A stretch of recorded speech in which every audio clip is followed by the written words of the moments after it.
This will be our first one that we're actually going to be doing. So, welcome. This is podcast number 1. My name's Ben Runo, and these are all the other guys who are helping out. Go ahead. Yeah, so this is Ryan and Blake right here. We're on a Surface Pro 3, and Ben does not have video because he's running off tethering. So once we get the action thing figured out, Tethering in the woods. this is Blake. This is Ryan right here. Right. We have one person tethering in the woods, one person tethering in the toilet. Which is Luke. Yep. Okay, you guys introduce yourselves, the last two of you. I'm Brian. I'm on an actual computer, on actual internet. Not a Chromebook. Oh, Luke just lost connection. Yep. See, okay. That. All right. Well, and that was Luke, but you're not going to see any more of him. But we might as well just get started. There was a lot of stuff to come out this week, and I don't know. Do you guys want to start with the boring stuff, or you guys want to start with the more interesting stuff from Google I/O? Let's do Google. Get into it. All yeah, right. let's do Google and the rest of the stuff I probably don't care about. So. Well, yeah, that stuff will go quick, but we'll leave this. We're going to limit this to 40 minutes, so we should be done by 10 o'clock. Perfect. All right, and the first topic we're going to be talking about is the Google I/O. What did you guys think was the most interesting thing to come out of there? I'd like all of your answers. Like, what did you guys find was really interesting to come out of that I don't know, conference, whatever you want to call it? Okay, I would say Android L, and specifically the fact that they're pushing towards having one operating system on a huge variety of devices. I think the first big split we saw in Android for devices was when they went to Honeycomb for tablets, and it was all like, okay, now we've got a completely different looking operating system, it works totally differently, and they brought it back together with Ice Cream Sandwich, but they had weird stuff with the Nexus Q, and lots of different people are doing smartwatches. You've got Amazon's Android with the Kindle Fire operating system and stuff like that. So it's just nice to see that they're focusing on trying to have one operating system on all of these different platforms: smartwatches, cars, automobiles, and obviously cell phones. Mm-hmm.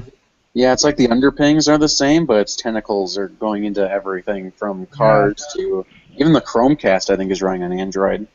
Yep. Yeah. I definitely say the watch is going to be the next big step. Probably the biggest step there. He's announcing a smartwatch, and I've got a Pebble Steel right here that I just got, and it's definitely not running Android. It just has like a few apps that you can load from Android. So it's going to be nice seeing how watch Android looks like. Yeah, I feel like watches are going to be what smartphones were 10 years ago, or not even 10 years ago. Let's see, 7 years ago. And 7th grade was when I was like, yeah, that's about 7 years ago for me. Yeah. All the smartphones started coming out. It was like a huge thing. Having a Windows Mobile operating system was like the biggest thing. That was cool. Having Windows Phone makes you look like an idiot. Yeah. Oh, hold on. There was actually this really funny story the New York Times posted where some guy actually stole another guy's smartphone. Yeah. So that got muted. But the thing is, it was actually a Windows Mobile 6.5 phone, and the guy who stole it just like handed it back to him and was like, "What the heck is this?" He like chucked it on the ground. Yeah, so the day of resistive touchscreens are over, and I think smartwatches will eventually become the next big thing to have. Have your phone, not with your phone, basically. You can do everything a phone can with voice recognition. You can unlock your house with your smartwatch. You can unlock your phone with your smartwatch, your car with your smartwatch, and now your phone can stay other places, and now you have a simple watch to answer calls and texts when you don't need your phone. Yeah, I think physical tokens are going to turn out to be the next big alternative to, or probably the next leap in between what we have now and going to like biometric data. A lot of people are really concerned about, say, using your fingerprint or DNA swabber, whatever, what have you, or voice. Yeah. If I could say something, technology is really exciting, and that's why we're. Keep going, Blake. Your physical token, like a smartwatch, is going to be, I think, one of those huge things that really pushes forward security without having to compromise the convenience of being able to just unlock something. I think a lot of websites have recently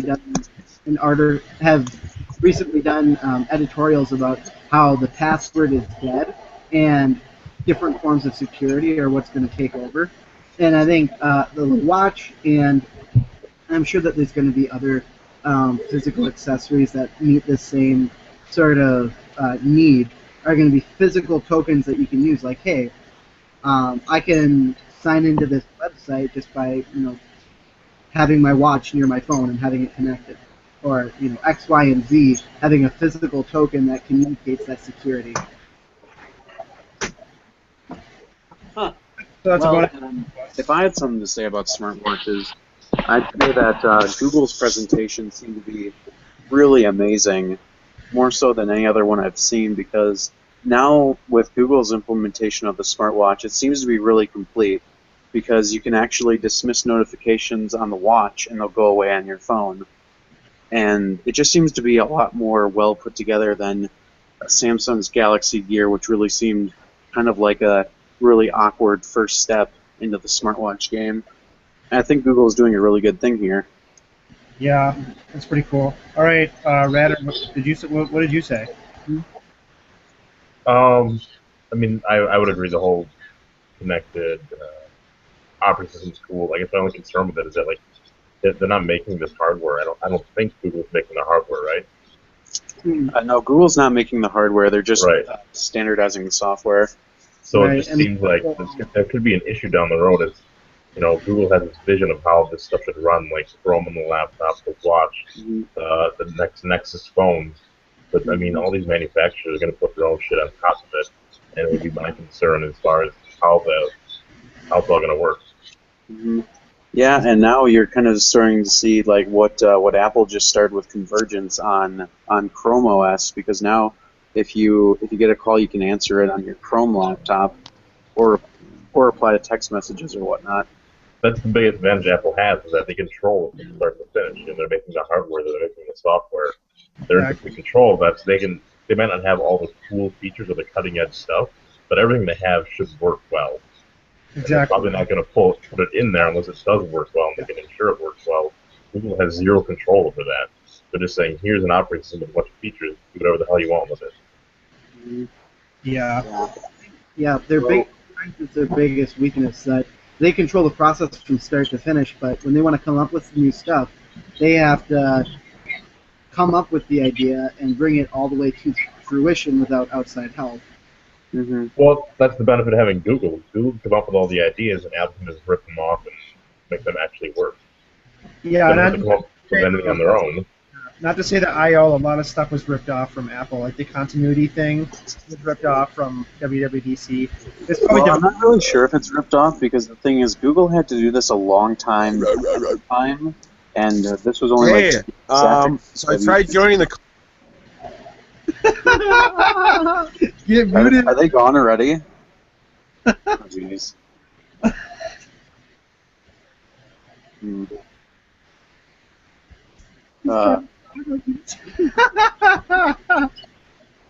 Okay, well, Brian's just not saying anything.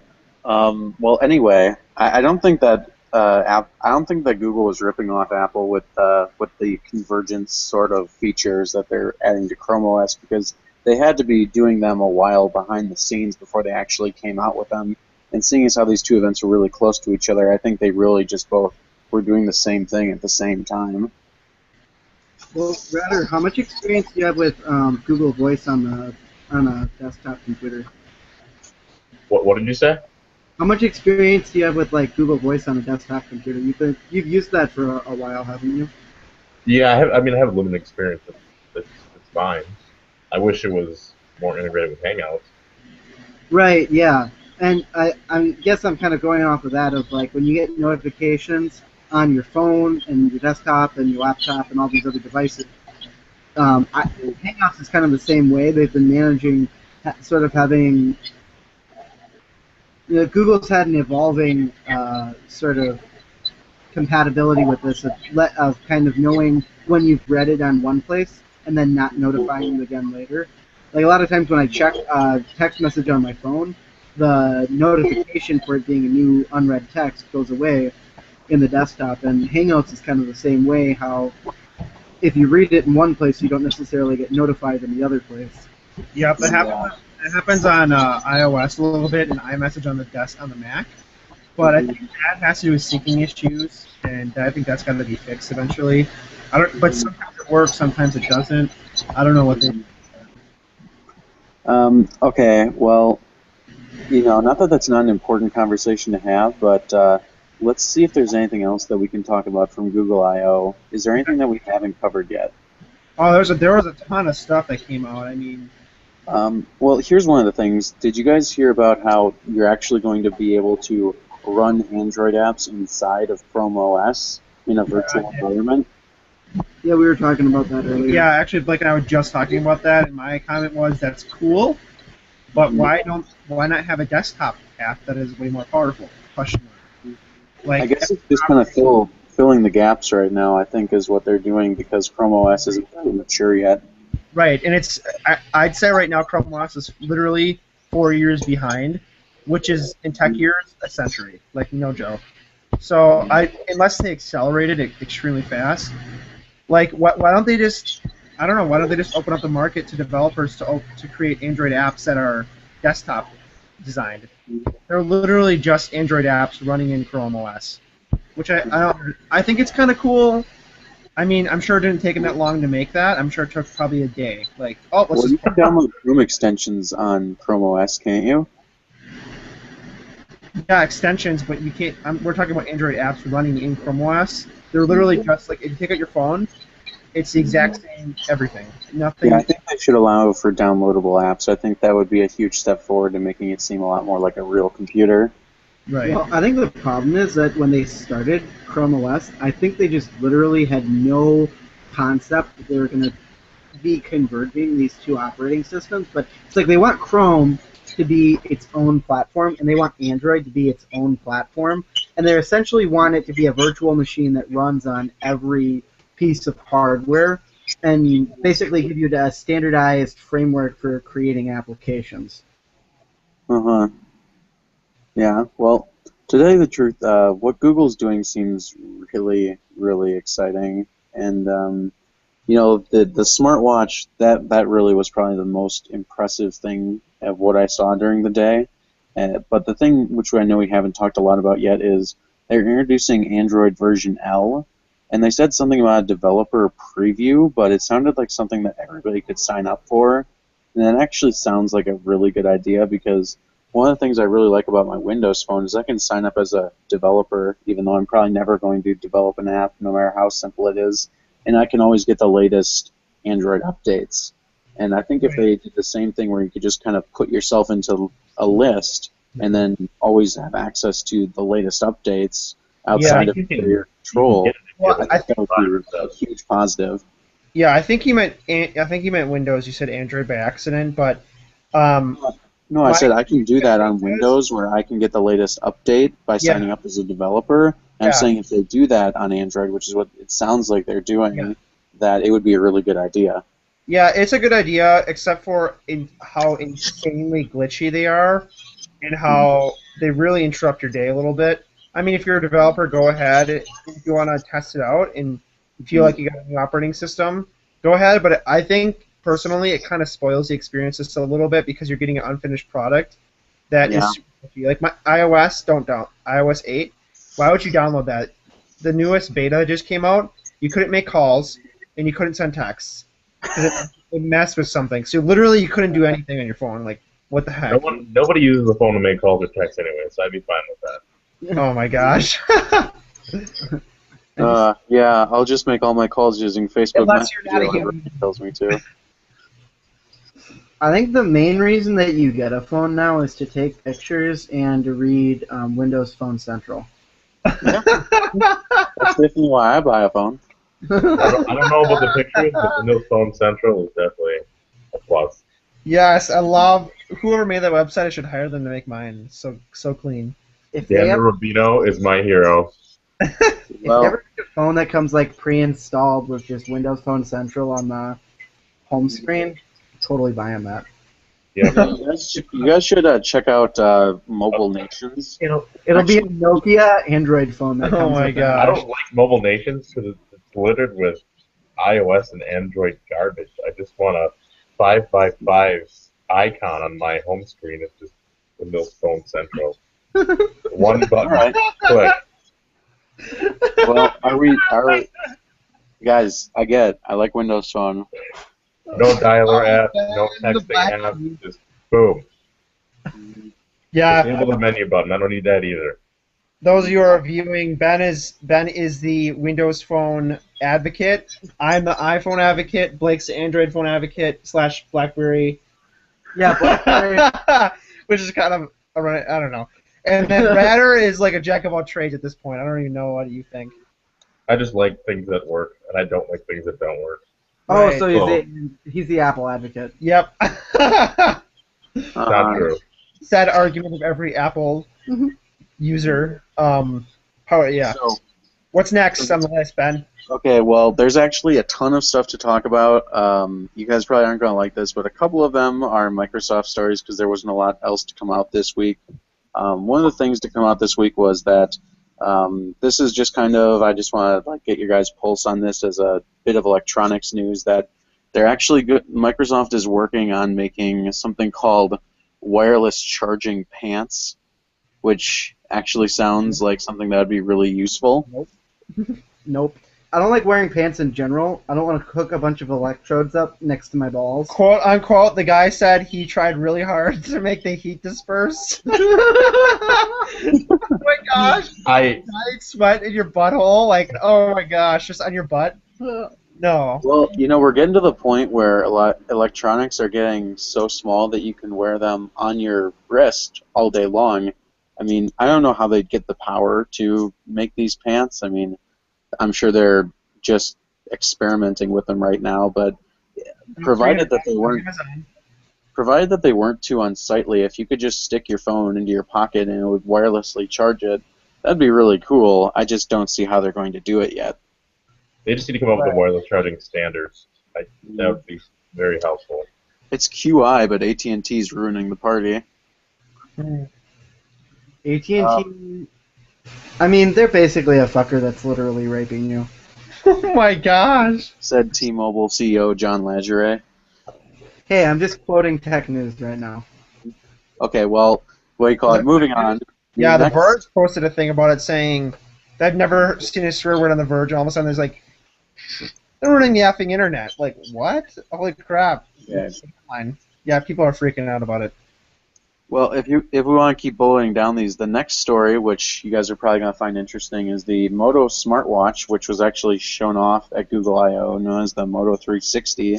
The price basically leaked because Motorola was having a contest in the United Kingdom, and they said the prize would be a Moto 360 costing up to this much money, which basically means that was the cost of it. And the cost basically boiled out to around $200. No way. $200? Mm-hmm. Yeah, $199. You're actually getting the Apple Watch. Well, guys, if the Moto 360 smartwatch is $199, do you think that's a tantalizing price point, or do you think that's still too expensive for a smartwatch? That thing's made out of freaking leather and steel. You can't buy a Fossil watch for half the price. I mean, it's also, watches do not come at a cheap price tag, and you're getting a smartwatch. Yeah. Motorola's is by far, I mean, unless you guys want to disagree with me, the best looking of any that I've seen so It's far. probably the best one. I think circular design is really, it looks freaking cool, so you feel awesome, and it just works better with a watch, because square watches hurt your wrists a little bit. Blake, Mhm. can you talk about that? Yeah. Square watches? Do they run into the front and back of your arm? I haven't had issues with this, but I normally don't wear a watch with a leather band, so this has kind of been interesting to me. It's a lot looser of a fit than I typically wear on a watch. Yeah. Well, also the Pebble watch is a tiny, tiny screen. I bet the Moto watch is really big. Mm-hmm. 1.65 inch screen, I think, and this is probably a 1.25. Yeah, so it's a little bigger. Well, it's probably going to be about. You think it's going to be thicker or thinner than this? It's thicker. It's probably the same actually. Yeah, I would say probably. Yeah. Well, guys, and the next topic, I mean, the Moto 360 is really awesome, and Hold on, Ben Blake wants to say something. Did you guys see how they picked how they were going to design the watch? Hmm. They asked they basically had a design contest, and I sent that out to the podcast. And did you guys see the design winner? What the Moto Watch's face is actually going to look like? Yeah, Ben was saying something. Hold on. They asked a bunch of children to draw a watch, and they all drew circular watches. So they're like, okay, I guess we're going to make a circular watch. Mm-hmm. I'm not interested in watches until Apple makes one. Yeah. If Apple made a triangular watch, triangle or hexagon. Oh my gosh. Wait, no, it's in the shape of an apple. I don't care what kind of shape it's in, it will be awesome. they're just going to... Giant penis. They're Just letting you guys know, what do you call it? Unfortunately, I don't have just letting you guys know, unfortunately, I don't have my laptop charger. I've got about 10 minutes left, so I'd like to talk about these last few topics before we wrap up for this podcast. But there are a few more interesting ones in here, which I'd just like to get your quick thoughts on them, and hopefully Brian Ratter has something to say, because I haven't heard a lot from... Oh, see ya, Ben. His computer just died. Wow. Well, I'll see you guys next week. Yeah, see you guys next week. Yeah, this is probably going to happen every week, so hope you guys Ben like it. just has to get to his actual house.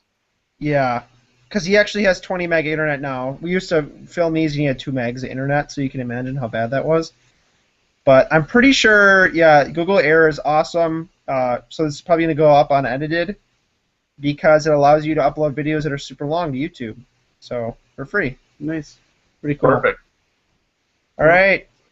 See you guys. See you later. And we will be covering the latest tech news. Adios. Hasta luego! Thanks, Blake.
This call is being annoying because nobody's on.